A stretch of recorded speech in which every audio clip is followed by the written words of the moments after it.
जय गुरु जी। वीडियो को लाइक कीजिए, चैनल को सब्सक्राइब कीजिए और बेल आइकन नोटिफिकेशन को ऑन कर लीजिए ताकि जब भी नया सत्संग वीडियो गुरु जी महाराज चैनल पर अपलोड हो तो उसका नोटिफिकेशन आप तक तुरंत आ जाए और फिर आप जल्दी से चैनल पर आएँ और महाराज का दिव्य आशीर्वाद ले पाएँ, वो भी सत्संग सुनकर। जय गुरु जी। आज मैं आप सबके साथ जो सत्संग शेयर करूँगा वो हमें व्हाट्सएप के माध्यम से प्राप्त हुआ है। हमें बेहद ही अच्छा लग रहा है कि आप हमें अपनी मैजिकल जर्नी भेज रहे हैं। संगत जी ऐसे ही अपने प्यारे प्यारे सत्संग हमारे साथ शेयर करते रहें, चाहे आप हमें व्हाट्सएप पर हिंदी में टाइप करके भेजें या फिर नोटबुक में लिखकर या फिर ऑडियो रिकॉर्ड करके। हमारी आपसे सिर्फ एक छोटी सी विनती है, जब भी आप अपना नया सत्संग रिकॉर्ड करें तो उसको एक शांत वातावरण में ही रिकॉर्ड करें। संगत जी आज जो हम सत्संग सुनेंगे वो एक गुरु भक्त आंटी जी का है और आंटी जी अपनी पहचान गुप्त रखना चाहती है जो हम समझ सकते हैं। चलिए आज का ये सत्संग हम आंटी जी के बोले हुए शब्दों में ही हम सब सुनते हैं। बहुत ही अद्भुत सत्संग शेयर करा है आंटी जी ने। आज आप इस सत्संग को ध्यान से और अंत तक सुने जिससे महाराज का दिव्य आशीर्वाद आप सभी को मिल सके। आंटी जी ने जैसा सत्संग हमारे साथ शेयर करा है वैसे ही आप सबके साथ इस सत्संग के माध्यम से आज साझा करने जा रहे हैं। इसलिए आप सभी संगत सत्संग के अंत तक बने रहना और सत्संग को बहुत ध्यान से सुनना और सत्संग को बीच में ना छोड़ें, क्योंकि सत्संग सुनने वाले का भी कल्याण होता है और सत्संग करने वाले का भी। और हो सकता है जो आप आज सत्संग सुने उससे आपको भी अपने कई सवालों के जवाब मिल जाएं। चलिए सत्संग शुरू करते हैं। जय गुरु जी। जय गुरु जी। शुक्राना गुरु जी। ओम नमः शिवाय शिव जी सदा सहाय। ओम नमः शिवाय शिव जी सदा सहाय। ओम नमः शिवाय शिव जी सदा सहाय। ओम नमः शिवाय गुरु जी सदा सहाय। नमस्कार सत्संग जी, मैं अपना एक और शुक्राना शेयर करना चाहती हूँ। मैंने पिछली बार शेयर किया था कि मेरा एक बहुत ज़रूरी काम था जो अटका हुआ था मई 2024 से, और क्या मैं पेशेंट भी थी क्योंकि मुझे पता था वो काम होगा, देर सवेर बट होगा, मुझे पता था। कि गुरु जी के जो मैसेजेस आ रहे थे कि तेरा काम ज़रूर होगा ज़रूर होगा। खैर मुझे कहीं दूर दूर तक भी कहीं साइन नहीं नज़र आ रहे थे कि वो काम होगा या नहीं होगा। अब बट मुझे खैर पता था कि गुरु जी ने बोल दिया तो काम करना ही पड़ेगा। इट्स जस्ट अबाउट गुरु जी शायद चाहते हैं हम लोग पेशेंस हैं काम को लेके, और भी ऐसा नहीं कि हमने गुरु जी से कुछ मांगा वो इमीडिएटली दे दें। वो डेफिनेटली मतलब वो चाहते हैं कि वो आप थोड़ा वेट करें, वो पेशेंस सीखें कि ऐसा नहीं है जादू की तरह आप रेस्टोरेंट में आके आपने ऑर्डर किया और खाना मिल गया एकदम ही। तो आप विश्वास करें, और वो ये भी देखते हैं कि आपको कितना विश्वास है।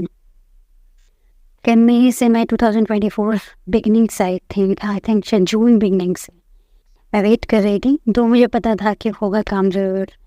तो मैं बहुत चेक भी करती जा रही थी, पूछ रही थी, तो भी काम नहीं हुआ, क्या नहीं हुआ। तो उन्होंने कहा अभी हो जाएगा, जून में हो जाएगा, जुलाई में हो जाएगा, अगस्त में हो जाएगा, अगस्त भी चला गया। मैंने कहा तो आई नहीं, कुछ हुआ ही नहीं। तो मुझे मेल शायद I think first week of या I think last week of अगस्त में आया मेल। मुझे कुछ मेरा जो काम था तो आधा काम तो मेरा हो गया, बात मेरा पूरे काम के मैं वेट कर रही थी। तो मैंने काफ़ी वेट करते करते मैंने पिछली बार मैंने बताया था कि मेरा आधा काम हो गया। मैं गुरु जी का बहुत बड़ा शुक्राना करना चाहती हूँ कि वो मेरा काम पूरा हो गया और बहुत स्पीड से हुआ। मुझे पूरा विश्वास था गुरु जी पे कि काम होगा, देर सवेर होगी बट हो जाएगा वो काम टाइमली। तो काम मेरा पूरा हो गया। मैं गुरु जी का बहुत बहुत बहुत शुक्राना करती हूँ। थैंक यू गुरु जी, शुक्राना गुरु जी, थैंक यू सो मच। मुझे पता है कि आप हमारे साथ हो, और मुझे पता था ये काम मेरा ज़रूर होगा। अगर आप सच्चे हैं और अपना आपका दिल सच्चा है तो गुरु जी आपके साथ हैं। लेकिन मैंने देखा है कि कई लोग पूजा तो सब कुछ करते हैं लेकिन उनका दिल सच्चा नहीं होता। तो मैंने बहुत लोगों को देखा है एक्चुअली में कि वो पूजा तो करते हैं, मंत्र चलाते हैं, सब कुछ करते हैं, लेकिन वो इतने ट्रुथफुल नहीं है। तो मुझे नहीं पता उनकी इच्छा पूरी होती है कि नहीं होती है, बट मुझे पता था कि ज़रूर होगा, कैसे भी होगा ज़रूर। और मुझे मैसेजेस भी बहुत आ रहे थे मुझे कि तू चिंता मत कर, काम होगा। और मुझे पता भी था कि अगर बोला है तो हो जाएगा। तो मैं ऐसी चिंता नहीं कर रही थी। हाँ, वेट तो हर बंदा करता है इंसान। तो इस चीज़ के लिए मैं गुरु जी के लिए बहुत बहुत बहुत बहुत बहुत बहुत ज़्यादा थैंकफुल हूँ। और मेरा एक दूसरा शुक्राना ये है कि मैं अपने ऑफिस में ही खैर वो काम भी मुझे नहीं पता वो काम पूरा हुआ या आधा हुआ है, बट कुछ काम था मुझे ऑफिस का ही। तो आज मुझे न्यूज़ तो मिली है, लेकिन वो काम अभी आधा ही हुआ है, पूरा नहीं हुआ। बट मेरे को मुझे विश्वास है कि वो काम भी पूरा होगा। और मुझे नहीं पता जल्दी होगा या लेट होगा, मुझे नहीं मालूम, लेकिन वो होगा, क्योंकि मुझे गुरुजी पे विश्वास है। और उन्हें पता है कि मैंने ट्रूथफुली बहुत ज़्यादा मेहनत करी है और मैं 2-3 साल से वेट कर रही हूँ। तो मुझे विश्वास है वो काम होगा। अभी भी दूर दूर तक कुछ इन्फॉर्मेशन तो नहीं है किसी भी चीज़ के, कोई साइन भी नहीं है, बट मुझे विश्वास है गुरुजी पे वो होगा। इसलिए मैं चिंता नहीं करती। बस मैं बोलती हूँ बस ये काम हो जाए, मैं छोड़ देती हूँ। मैं अब चिंता नहीं करती। तो मुझे विश्वास है पूरा कि वो काम भी होगा। अब मुझे नहीं पता और कितनी डिले में होगा, बट होगा ज़रूर। मुझे पूरा विश्वास है गुरुजी पे और अब मुझे चिंता भी नहीं है। पहले मुझे बहुत चिंता होती थी, यार ऐसा हो गया वैसा हो गया, लेकिन अब मुझे नहीं है। अब मैंने सरेंडर कर दिया गुरुजी पे पूरा का पूरा। अगर उनको लगता है कि मैं डिज़र्व करती हूँ, मतलब एक्चुअली जो गुरुजी को सही लगता है मेरे लिए, मुझे वो एक्सेप्ट है।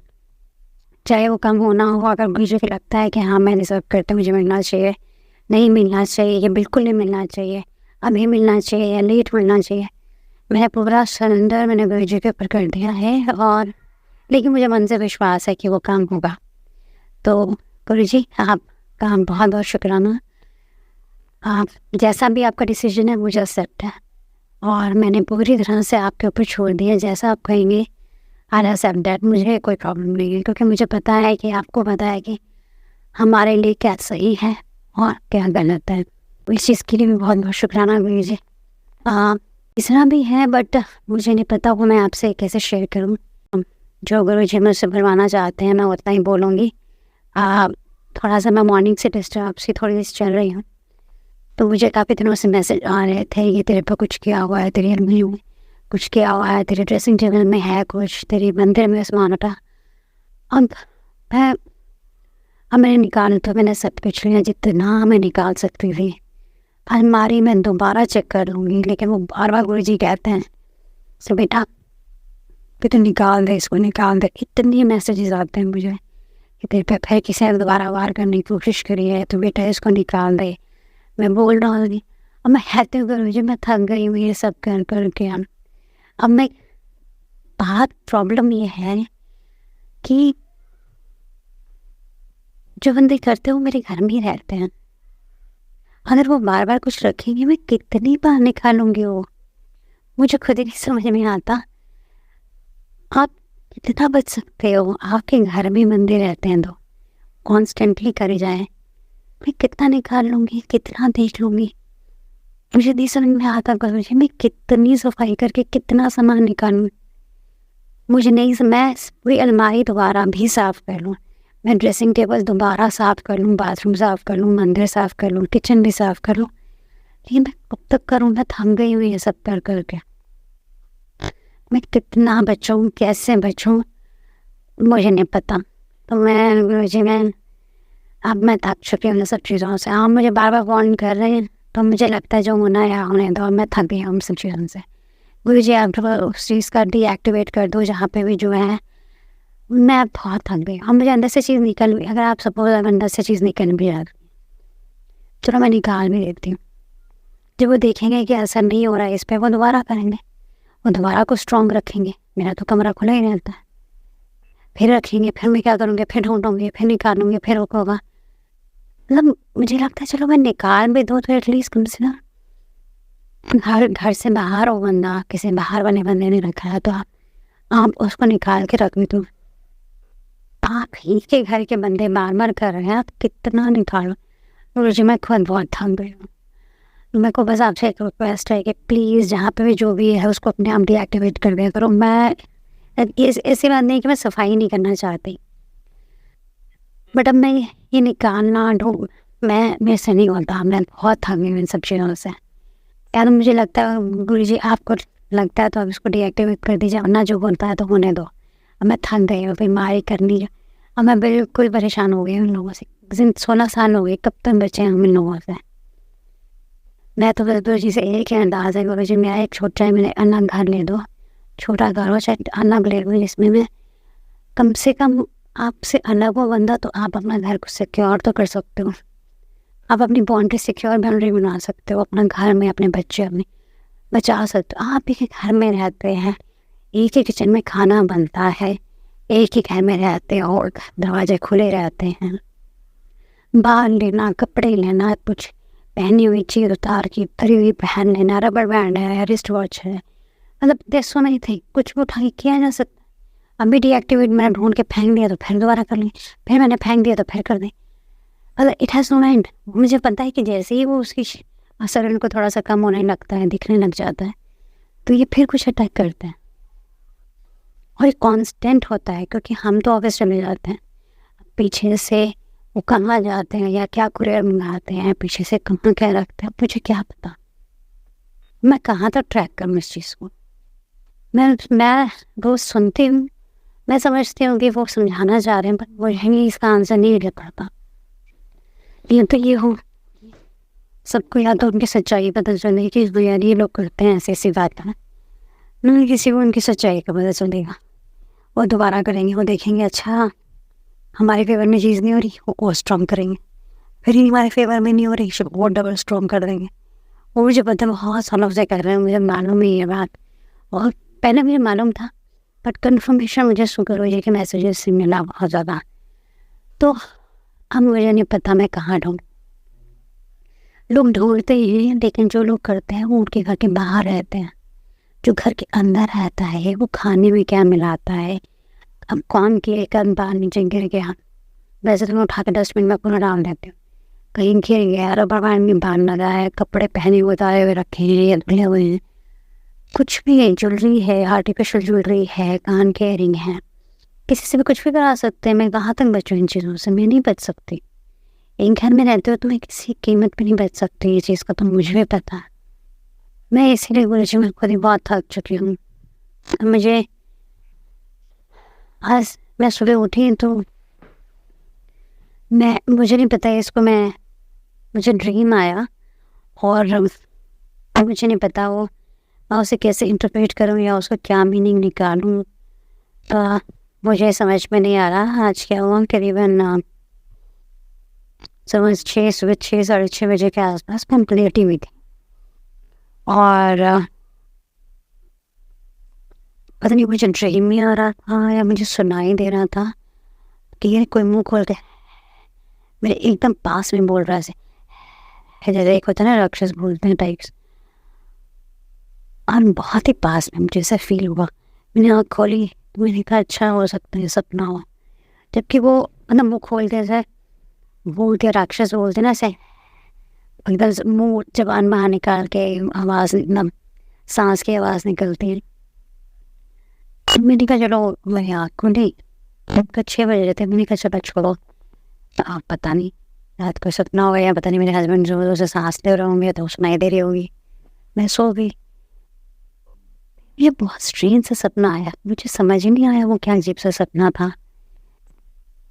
कि वो सपना ये आया कि ये जिस घर में मैं रहती हूँ उस घर में नहीं, पता नहीं कोई अलग सा घर था, तो वो डोर मैंने घंटी बजी, खैर मेरी मॉर्निंग में मेरी हाउस हेल्प आती है 6:30, तो घंटी बजी तो मुझे सपने में आया कि घंटी बजी है।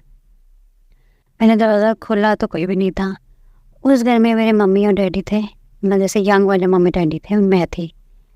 और फिर उसके बाद मैंने दरवाज़ा खोला, कोई नहीं था, मैंने बंद कर दिया। फिर दोबारा दरवाज़ा खोला तो एक ना स्मॉल बॉल होती है ऑरेंज कलर की, टीटी खेलते हैं, टेबल टेनिस खेलते हैं जिससे, ऑरेंज कलर की, तो वो जंप कर रही थी। और मैंने कहा पता नहीं क्या है, मैंने दरवाज़ा बंद किया तो वो जहाँ जंप कर रही थी ना वहाँ से दरवाज़ा बंद ही नहीं हो रहा था, कि जैसे कोई पुश करके दरवाज़ा खोलने की कोशिश कर रहा है। और तो मैं ज़ोर से बंद करना चाह रही थी तो खुला ही नहीं, तो मेरे डैडी ने दरवाज़ा खोला तो अंदर जंप करते रूम में आ गए, मतलब जंप करती हुई वो बॉल अंदर ही आ गई। और लेकिन एक चीज़ मुझे लेकिन मुझे इससे डर नहीं लग रहा था, लेकिन मैं मन में हर गुरु जी का मंत्र जाप करते जा रही थी। ओम नमः शिवाय शिव जी सदा सहाय, ओम नमः शिवाय शिव जी सदा। मैं ये जाप करती जा रही थी और मैं बॉल देखती जा रही थी कि मतलब कि कोई कोई शक्ति घर में आई है, कुछ नेगेटिव एनर्जी टाइप्स कि पहले मैंने दरवाज़ा खोला तो थी, मैं दोबारा दरवाज़ा खोला तो दो जोर से बंद करना चाहा तो उसने धक्का दे के कोई वहीं पे जंप करती जा रही थी, लेकिन जहाँ वो जंप कर रही थी उससे ज़्यादा मैं दरवाज़ा बंद ही नहीं कर पाई थी, वहीं पर अटक गया था दरवाज़ा। तो फिर और तेज़ उसने धक्का दिया तो अंदर जंप करती हुई बॉल अंदर आ गई। ये सब मेरे सपने में था। तो मैं खड़ी हुई थी तो मैंने ऐसे ऊपर जी का नाम जप रही थी। मैंने कहा मुझे नहीं पता, अब तो मैं थक चुकी हूँ, जो है वो देख लो आप। मैंने सरेंडर कर दिया अब आपको। और ऐसे मैं नाम जाप कर रही थी। वो टीवी में था दोबारा बेल बजी घर की, तो मैं आँख खोली तो मेरे को पता चला मेरी हाउस हेल्प आई है। तो मैंने जाके दरवाज़ा खोला, लेकिन यूजुअली मुझे सपना याद नहीं रहता, लेकिन मैं जब सुबह उठी तो मुझे बहुत अजीब लगा कि ये 2 इंसिडेंसेस बहुत आसपास हुए हैं। और जब मैं सो रही थी वो जो आवाज़ थी ना, वो एक्चुअली बहुत क्लियर साउंड थी, जैसे कि मेरे मुंह के आगे कोई मुंह खोल के ऐसे जोर जोर से आवाज़ में सांस की आवाज़ें निकाल रहा है करके डालते हैं, जैसे डराने के लिए करते हैं जैसे। तो मैं सो रही थी, मैंने आंखें खोली तो मैंने कहा पता नहीं ये शायद ये कर रहे होंगे, मैं सो गई इमीडिएटली। मतलब वो ये सब कुछ, ये दोनों चीज़ें आधे घंटे के डिफरेंस में थी।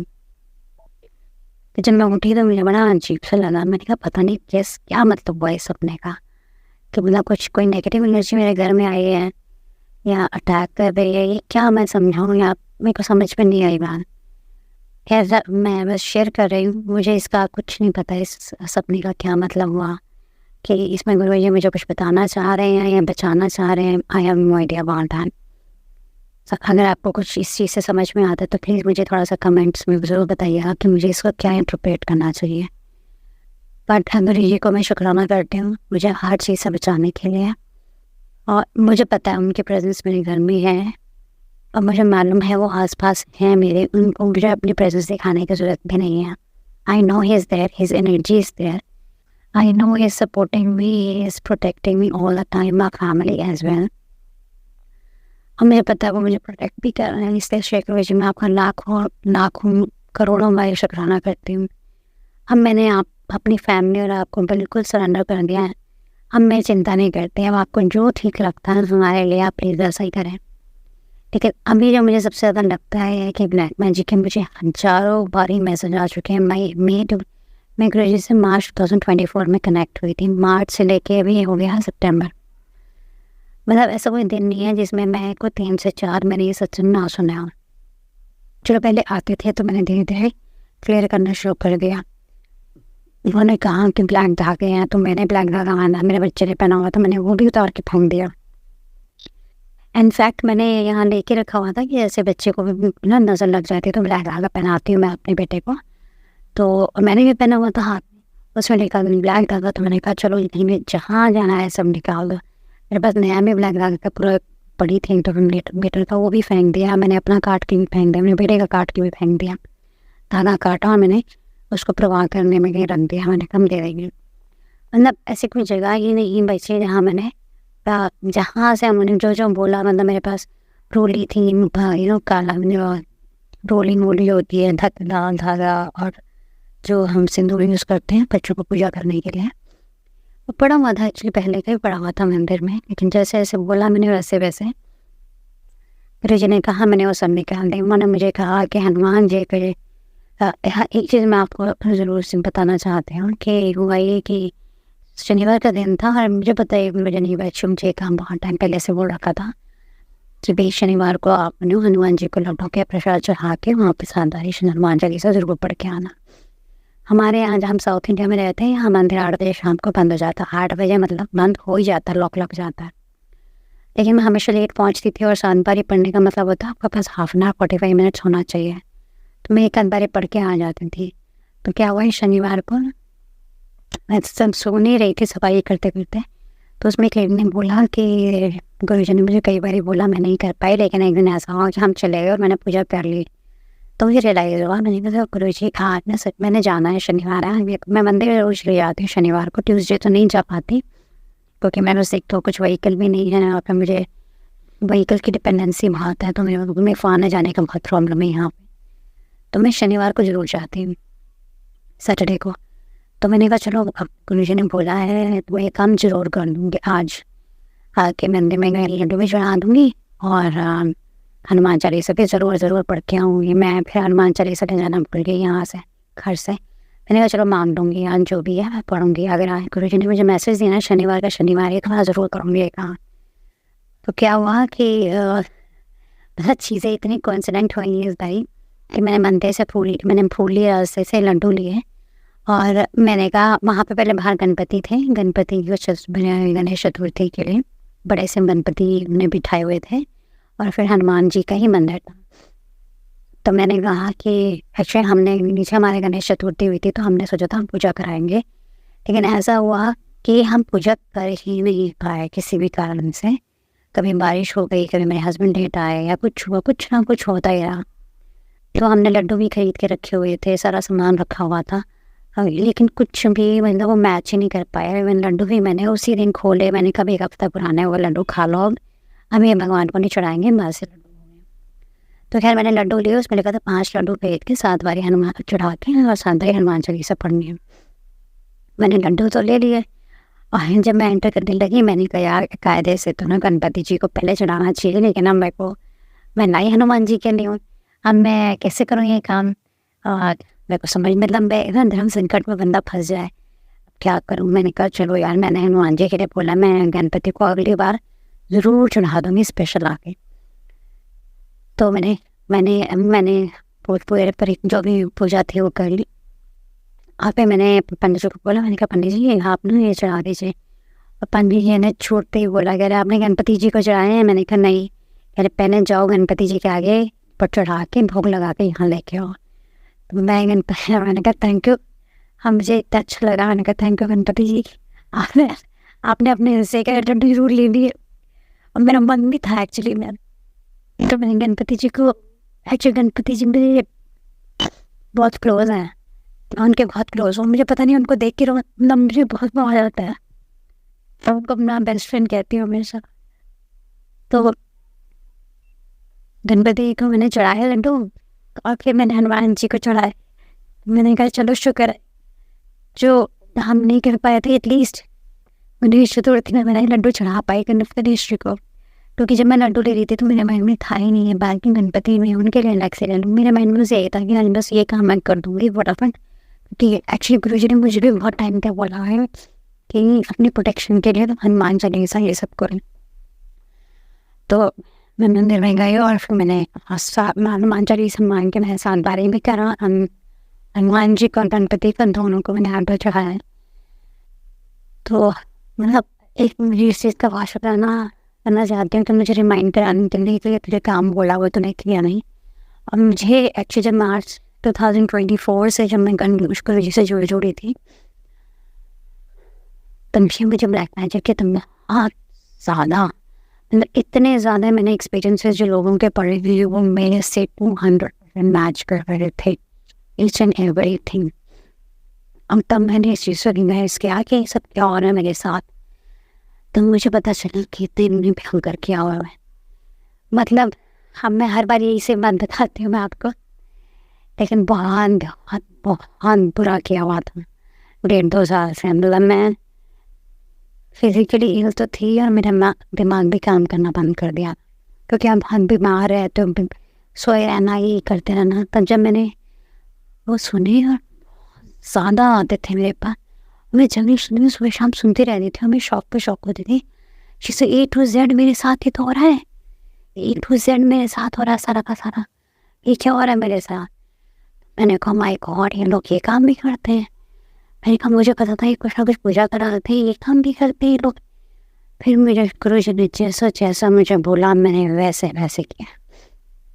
उन्होंने बोला कि तो मैं इतनी बीमार रहती थी, इतना दिमाग खराब कि मैं 3 4 दिन नहाते ही नहीं थी। पूजा तो मतलब पूजा मैंने मंदिर साफ किए हुए ज़माना हो गया था। तो मैंने मुझे मेरे को गुरु जी बोलते रहे तो हनुमान चालीसा पढ़ा, हनुमान चालीसा पढ़ा। फिर इतने मैसेजेस आते थे, अंधाधुंध मैसेज। फिर मैंने अपने मन को बांधा और मैंने कहा आरती अब तुझे करना ही करना, उठो और करो। क्योंकि अगर भगवान तेरा हाथ पकड़ के कराना चाह रहे हैं और तू नहीं करना चाह रही, फिर तो तुझे कोई भी नहीं बचा सकता। अपना बांध मान दो, सो उठो, नहा दो, पूजा करो, बोला गया है तो करो। तो मैंने वो करना शुरू किया और हनुमान जी के दया से, गुरु जी के दया से आप चीज़ों में बहुत बहुत बहुत ज़्यादा इम्प्रूवमेंट है। मतलब पहले से अब में तो मतलब खाना 60-70% तो बहुत इम्प्रूवमेंट है। और क्या कहते हैं, फिर मैंने देखा कि हमारे घर में क्या क्लेश बहुत होता है, क्यों होता है। तो मैंने फिर अपने मेरे हस्बैंड तो करते ही थे, हनुमान जी को तो मानते हैं, वो तो करते ही थे पूजा। हम नहा धो के हनुमान चालीसा तो ज़रूरी ही पढ़नी है। पहले तो मतलब इतना भी था कि अगर हम कहीं घूमने भी गए ना तो वहाँ पे भी हनुमान चालीसा ले जाते थे, आप पढ़ते थे। मैंने भी बोला, मैंने कहा आपकी रूटीन है तो अगर आप कहीं घूमने भी जाओ, वोकेशन पे भी जाओ, तो नहा धो के कोने में बैठ के पढ़े हनुमान चालीसा, बुक ले लो या मन में पढ़ो जो से, बट आप रूटीन है तो पूरी करो अपनी। मेरे हस्बैंड को तो पूरी आदत थी। फिर मैंने भी अपनी आदत डाली इस चीज़ की। अपने बेटे को भी मैंने सिखाया, मैंने अपने हस्बैंड को बोला, मैंने कहा अपने संस्कार सिखाने चाहिए और भगवान जी का हनुमान जी का जरूर हनुमान चालीसा पढ़नी चाहिए। तो मैं हनुमान जी को भी बोला, मैंने कहा हनुमान जी आप मेरे बेटे को अपनी आदत डालो कि वो आपकी रोज़ पूजा कराएं। तो मेरा बेटा कह रहा, मम्मा मैं पूजा तो नहीं करता था लेकिन हनुमान जी मुझे आके बोलते करो। मुझे नहीं पता बस वो कैसे बोलते, मुझे नहीं पता, सपने में बोलते क्या बोलते मुझे नहीं पता। कह रहा वो मुझे बोलते पूजा करो तो मैं इसलिए पूजा करता हूँ। मैंने बोला तो अच्छी बात है ना बेटा, भगवान आपके पास इतने अच्छे क्लोज है तो कर लो फिर आप पूजा। तो अभी तो अच्छी बात है ना, अगर वो आपको इतना अच्छा सिखा रहे हैं तो। अब मुझे नहीं पता हनुमान जी जाके बोलते हैं, गुरु जी इसको जाके बोलते हैं, मुझे नहीं मालूम। तो अब मैंने अपने बेटे को भी सिखाया, तो अब चीज़ों में बहुत इम्प्रूवमेंट है। बट चलो मैं अपना सत्संग समाप्त करती हूँ। शिव जी सही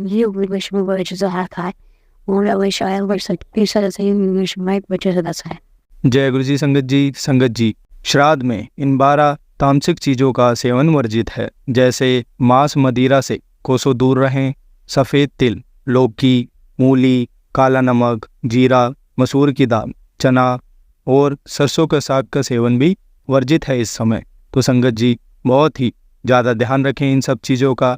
तो चलिए संगत जी अब हम आगे का सत्संग सुनते हैं। जय गुरु जी आप सभी को। जय गुरु जी, शुक्राना गुरु जी, अनंतम अनंतम शुक्राना गुरु जी। गुरु जी की चरणों में मेरा शुक्राना, सभी साथ संगतों को भी मेरा शुक्राना। जय जय गुरु जी, शुक्राना गुरु जी। गुरु जी का शुक्राना सत्संग करने से पहले मैं गुरु जी के मंत्र जाप करना चाह रही हूँ। ओम नमः शिवाय, शिव जी सदा सहाय।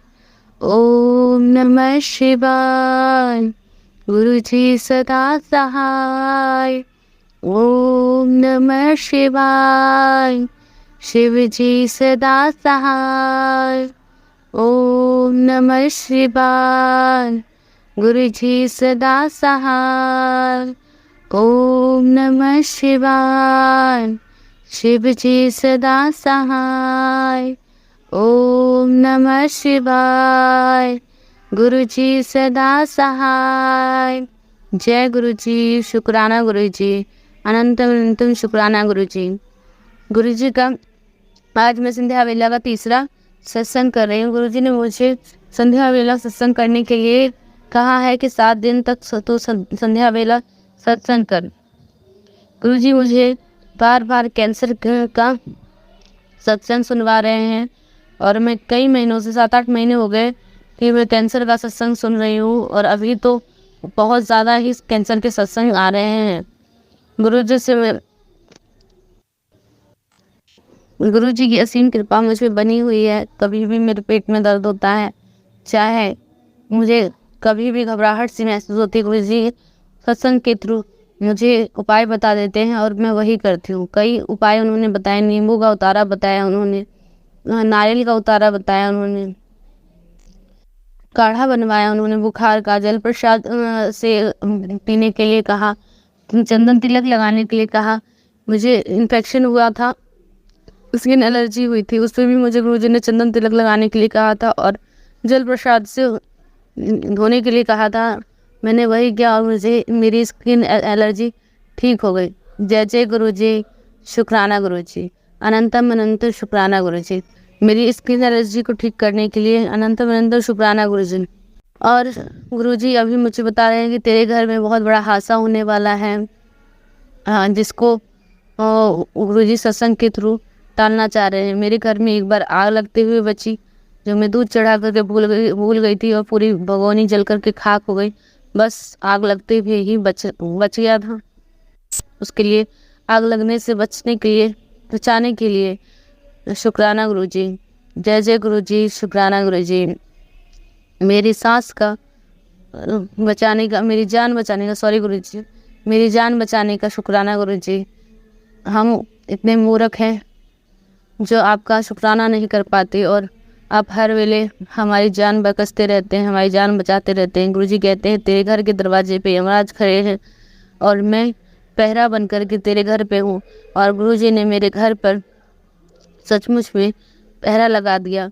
उन्होंने कहा तेरे घर के पीछे में मैंने हनुमान जी का पहरा बिठा रखा है और घर के आगे में खुद मैं विराजमान हूँ। तेरे घर में मैं शिव भगवान में उनकी मूर्ति में मैं खुद विराजमान हूँ। मेरे घर में पधारने का शुक्राना गुरुजी। मुझसे अच्छे अच्छे काम करवाने का शुक्राना गुरुजी। मेरे मन अंतरात्मा को बदलने के लिए शुक्राना गुरुजी। मुझे नहीं पता था कि हम हर दिन इतनी गलतियाँ करते हैं। मुझ में इतना बदलाव लाने के लिए शुक्राना गुरुजी। मुझे सुबह सुबह उठाने के लिए शुक्राना गुरुजी। मेरे बच्चों की रक्षा करने के लिए शुक्राना गुरुजी। मेरे पति की रक्षा करने के लिए शुक्राना गुरुजी। अभी गुरुजी ने बोला था कि तेरे बच्चे पर संकट है और सचमुच में मेरे बच्चे के हाथ में पता नहीं चिकन पॉक्स की तरीके से दाने से हो गए और मैंने उसको वो चल प्रसाद ही पिलाया है और एक कैलामाइन का ट्यूब आता है, मैं अभी उसे ही लगा रही हूँ।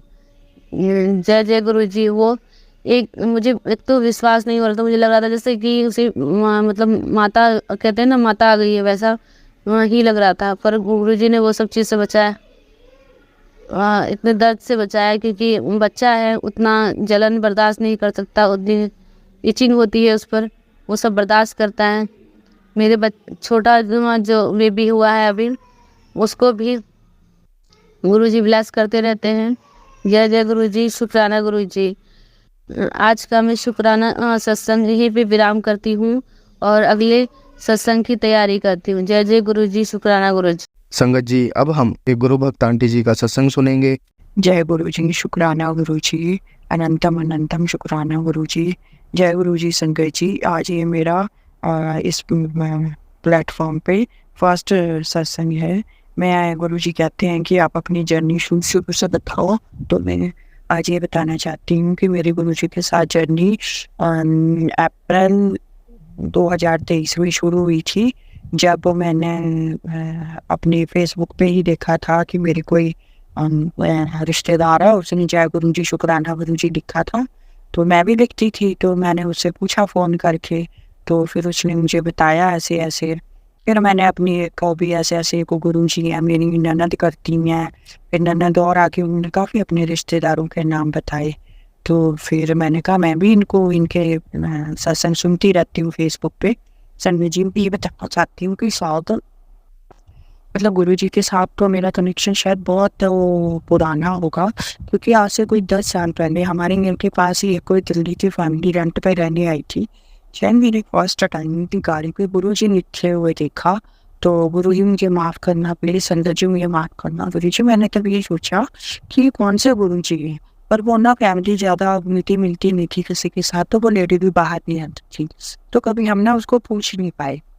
क्योंकि फिर वो फैमिली चली गई यहाँ से, तो बाद में जब अब ये फेसबुक के जरिए हम देखने लगे हैं, आने लगा ब्लेसिंग ऑलवेज गुरु जी, तब मैं भी करने लगी शुक्राना गुरु जी। मतलब मुझे अच्छा लगने लगा गुरु जी के सत्संग सुनने लगी। तो फिर मैंने अपनी जो सिस्टर इन लॉ से पूछा कि आपने लिखा है, तो उसने बताया कि ऐसे ऐसे हमारे काफ़ी जुड़े हुए हैं दिल्ली में, और इधर भी काफ़ी रिश्तेदार जुड़े हैं। तो फिर मैंने ऐसे अपनी एक फ्रेंड से बात की। तो एक्चुअली संजय जी, मैं ये बताना भूल गई थी, मैं चंडीगढ़ पंचकूला से बोल रही हूँ। तो फिर उसने मेरे को बताया कि यहाँ रेड बुशर में भी सत्संग होते हैं। तो मैंने कहा अच्छा, मेरे को लेके चलना है। तो कहती ठीक है। वो फर्स्ट टाइम मेरी फ्रेंड मुझे लेके गई।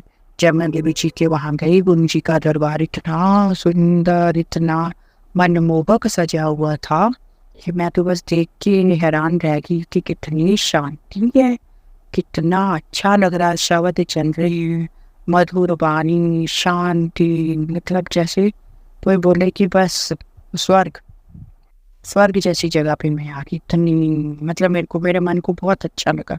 और संजय जी, मैं एक बात बताना चाहूँगी कि जब मैं गुरु जी के लिए सोचने लगी कि मैं भी उनका सत्संग मतलब अटेंड करने जाऊँगी, तब ना मुझे एक दिन गुरु जी ने स्वप्न दर्शन दिए। तो जिस चोले में उन्होंने मुझे स्वप्न दर्शन दिए, तो आगे जब मैं फर्स्ट टाइम जब सत्संग अटेंड करने गई, तो आगे गुरु जी का वही मेन जो स्वरूप था वो सेम चोले में लगा हुआ था। मेरी तो बस गुरु जी को देख के और गुरु जी का दरबार देख के और वहाँ की शांति और मधुरता देख के मेरी तो आंखों से आंसू ना रुके। मैंने गुरु जी की आंखों को अरदास लगाई। मैंने कहा गुरु जी चलो, मैं बहुत सालों से मेरे को सब कहते थे कि कोई गुरु जी तुम भी मतलब कोई गुरु मंत्र ले लो, गुरु जी धारण कर लो। तो मैं कहती थी कि नहीं, मतलब मैं कभी एक दो बार किसी के लिए सोचा, वैसे मैं किसी के लिए ऐसे कहती नहीं हूँ, बट वहाँ फिर कभी ना कभी कोई कुछ अड़चन सी आ, तो जो मेरे सास ससुर ने ले रखे थे या मेरे पेरेंट्स ने ले रखे थे, मैं कभी सोचती थी चलो कोई नहीं, अभी अगर मौका दिया परमात्मा ने तो वहाँ देखूंगी। वो भी मतलब वो भी बहुत अच्छी जगह वो है, तो वहाँ पे भी बड़ा अच्छा लगता है, ऐसी बात नहीं है। पर फिर पता नहीं गुरु जी ने मेरे पे कृपा का हाथ रखा होगा इतने साल पहले, तो अब गुरु जी ने मुझे अपने साथ जोड़ा है। तो मैं अब वहाँ जाती हूँ, रेगुलर कोशिश करती हूँ कि हर महीने में एक बार वहाँ सत्संग होता है और जरूर जाऊँ। बाकी गुरु जी की मेरे पे बहुत सारी कृपा है, ऐसी बात नहीं है। गुरु जी ने मुझे छोटे छोटे बहुत सारे सत्संग दिए। अभी का रिसेंट एक सत्संग है कि मेरे हस्बैंड की तबीयत थोड़ी ख़राब हो गई थी, उनको डेंगू डिक्लेयर हुआ था, तो वो थोड़े से प्लेटलेट वगैरह चढ़ाने पड़ गए, उनको काफ़ी कम हो गए थे। तो मैंने गुरु जी से बड़ी अरदास की।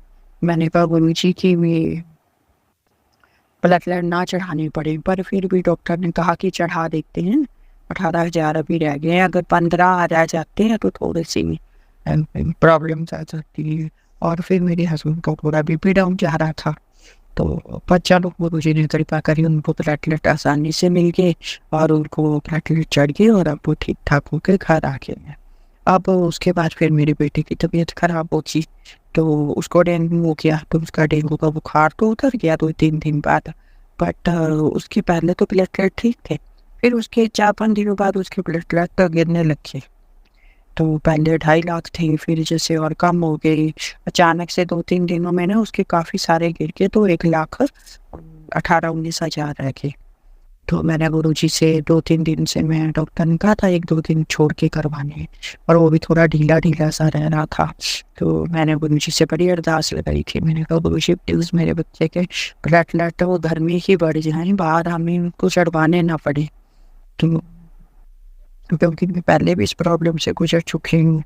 तो गुरु जी ने मेरे पे कृपा की है। मैं 2-3 दिन से ऐसे सोच रही थी गुरु जी मुझे भी आप कोई दर्शन दो अपने, तो गुरु जी ने मुझे तितली रूप में कभी नहीं आज दिन तक दर्शन दिए। मेरे घर के बाहर मुझे तितली रूप में दर्शन दिए, और आज सुबह ही मैं जब वहाँ से मार्केट से बेटे के लिए कुछ दवाई वगैरह लेके आ रही थी, तो गुरु जी ने मुझे कबूतर रूप में दर्शन दिए।